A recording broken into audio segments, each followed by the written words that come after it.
शेतकरी मित्रांनो नमस्कार. मी बालाजी आपल्या सर्वांचं आपल्या या नवीन शेतीविषयक व्हिडिओमध्ये सर्व शेतकरी मित्रांचं मी मनपूर्वक हार्दिक स्वागत करतो. तर मित्रांनो आज आपण खूप महत्त्वाचा असा विषय घेऊन आलोय.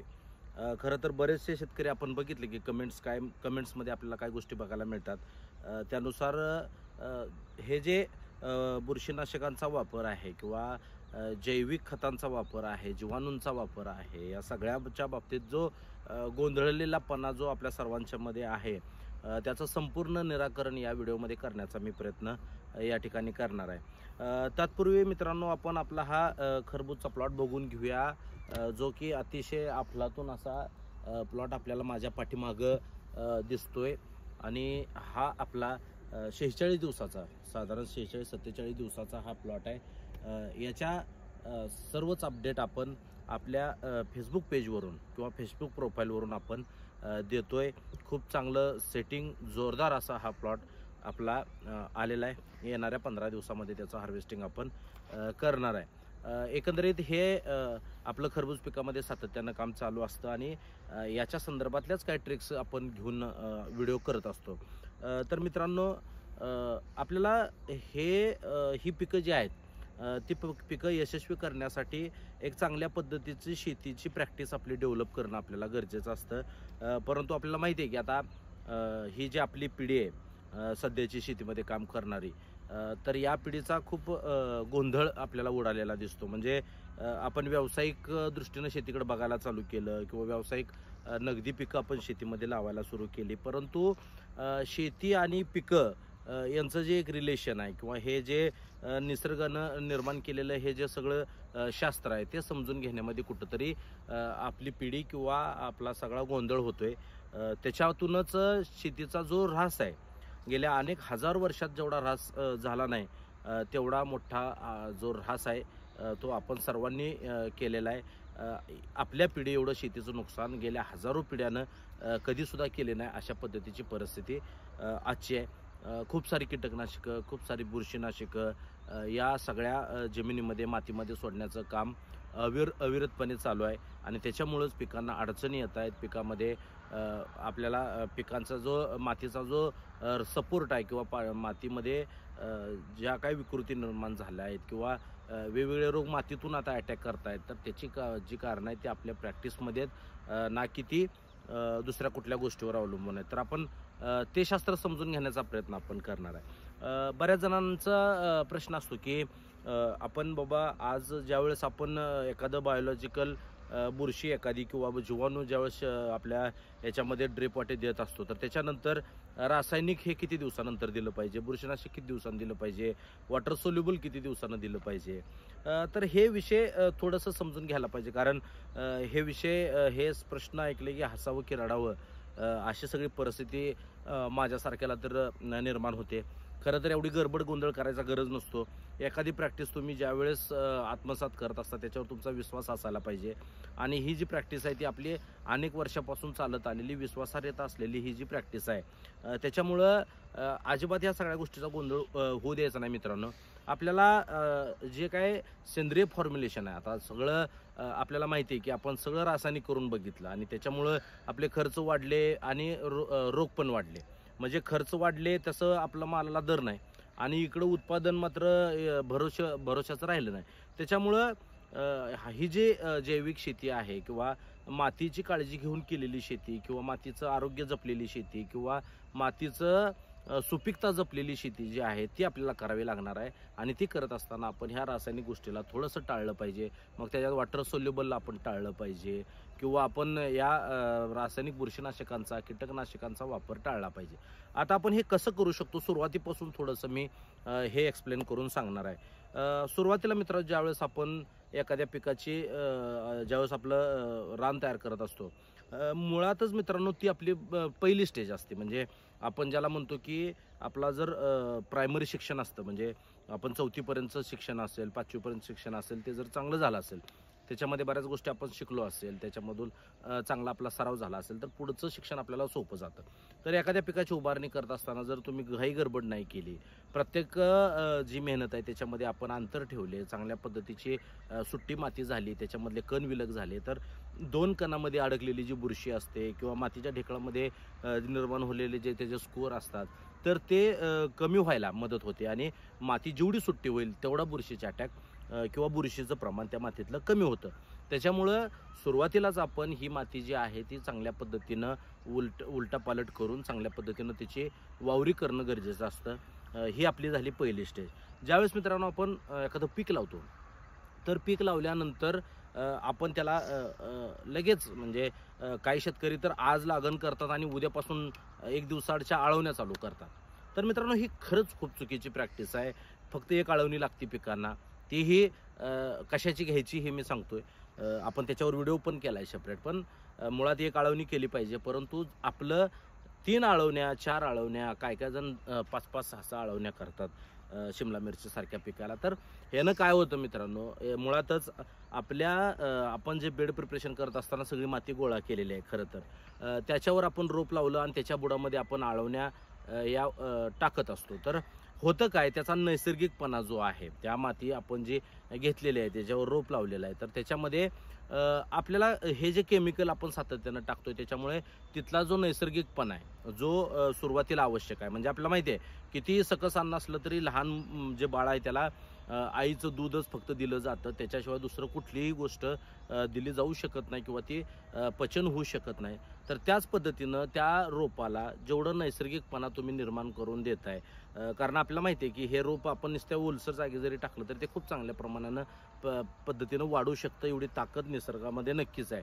तर आपण काय करतो तिथं 2-2, 3-3, 4-4 आळवण्या घेतल्यामुळं त्या आसपासची जी माती आहे त्याचा pH असेल, त्याच्यामध्ये जो असलेला नैसर्गिकपणा असेल, भुसभुशीतपणा असेल, ह्या सगळ्या गोष्टी या बदलायला सुरुवातीला चालू होतात आणि पीक बळ धरायच्या आधीच ते पिकाला हार्मफुल ठरायला चालू होते किंवा त्या गोष्टीतून पिकाला उलट संघर्ष सुरुवातीला करावा लागतो.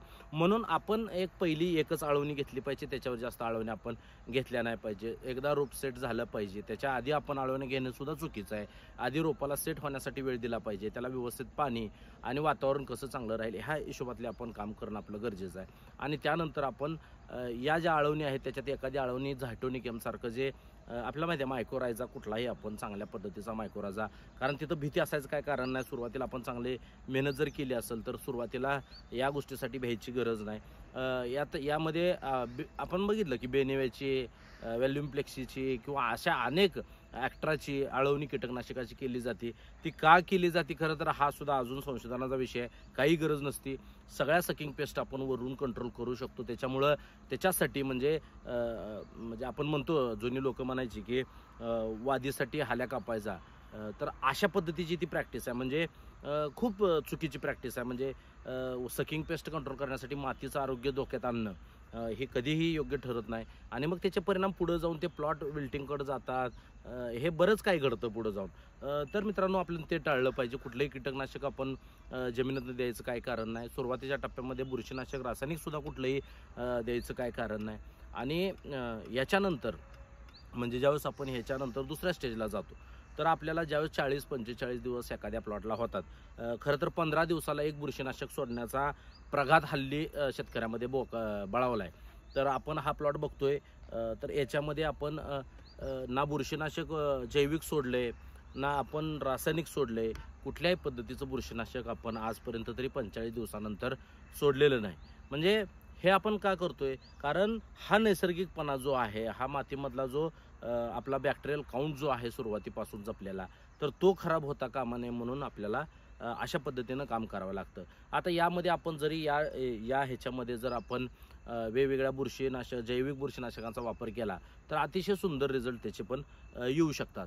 परंतु काय होतं मित्रांनो, आपलं एक अज्ञान म्हणा किंवा आपल्या चुकीच्या प्रॅक्टिसेस म्हणा, राक्षसी प्रॅक्टिसेस म्हणा, याच्यामुळं काय होतं, 15-15 दिवसाला आपण बुरशीनाशकं देतो, मग त्याच्यामध्ये रोको देतो, आलेट देतो, त्याच्यामध्ये ब्ल्यू कॉपर देतो आणि शेवटी तर व्हॅल्यूम प्लेक्सीनं सुद्धा परत मग व्हॅल्यूम प्राईम सोडून पण निमॅटोडसाठी हे आपले प्लॉट काय हाताला लागत नाहीत आणि मग हे तेलही गेलं आणि तूपही गेलं, अशा पद्धतीचं परिस्थिती होती. भांडवल पण जातं, नफा पण जातो आणि शेतीचं आरोग्य पण सगळं खराब होतं. तर अशा पद्धतीनं करू नका मित्रांनो. आपलं आणि शेतीचं हे खूप जुनं नातं आहे ते आपल्याला टिकवायचं आहे ना, की फक्त व्यावसायिक दृष्टिकोनच आपण डोळ्यासमोर ठेवायचं नाही.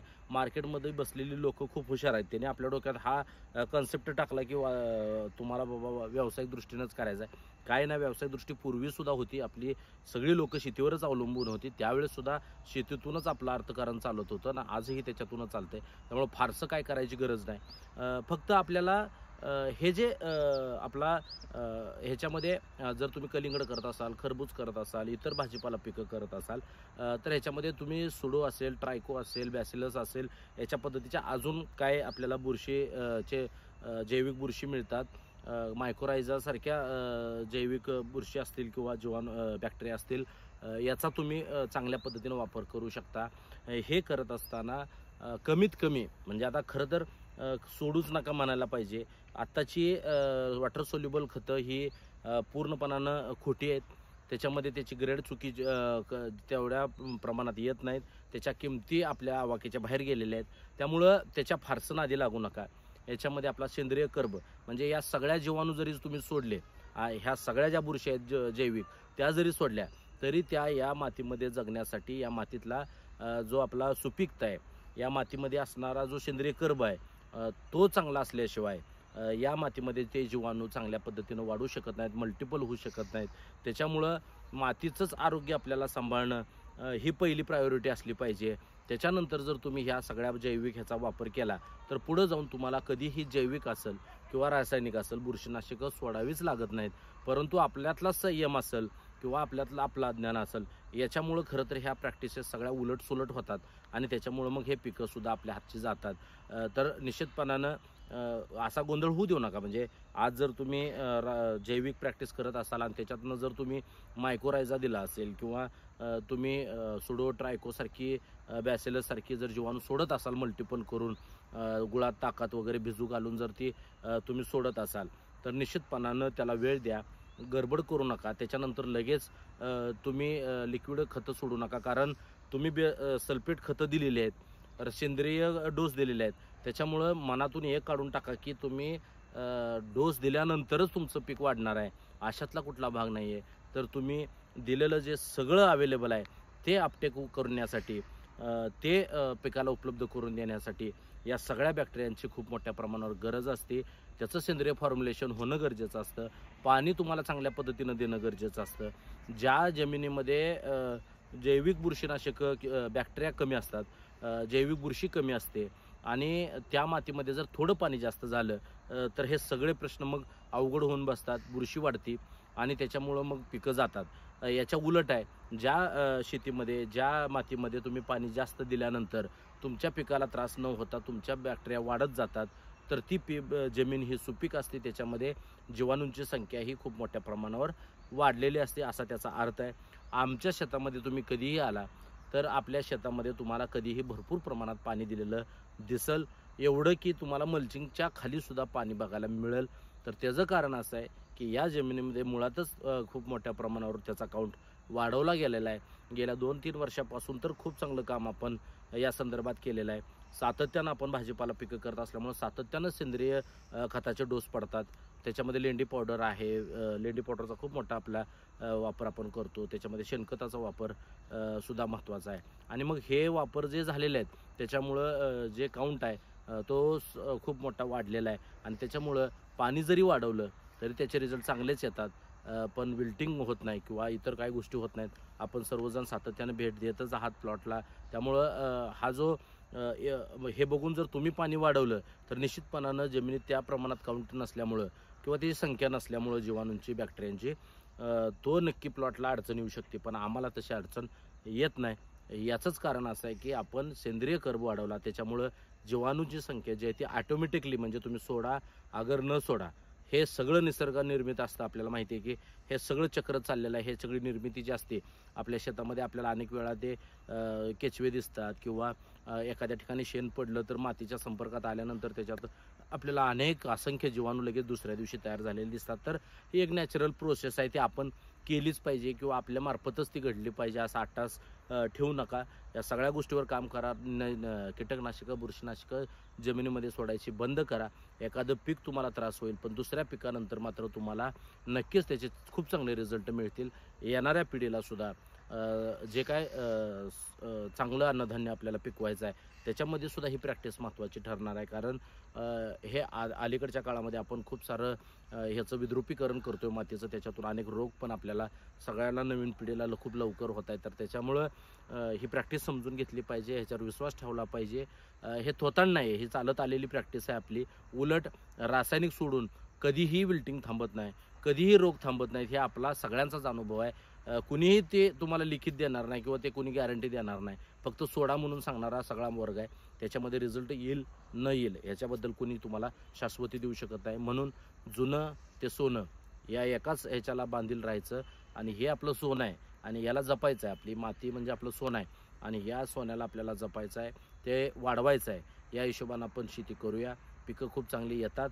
दरसुद्धा जर चांगल्या पद्धतीनं आपण त्याचं नियोजन केलं तर दरसुद्धा खूप चांगले सापडतात. विश्वास ठेवला पाहिजे, संयम ठेवला पाहिजे आणि एक नियोजनबद्ध कार्यक्रम शेतीमध्ये आखला गेला पाहिजे. तर मित्रांनो, ही माहिती घेऊन आज आपण हा व्हिडिओ बनवलेला आहे. बरंच सारं काम चाललं असल्यामुळं थोडंसं विलंबानं व्हिडिओ होत आहेत. आपल्या सर्वांची साथ सोबत अशीच असावी अपेक्षा करतो आणि सबस्क्राईब केलं नसेल तर आपल्या चॅनलला नक्की सबस्क्राईब करून घ्या. धन्यवाद.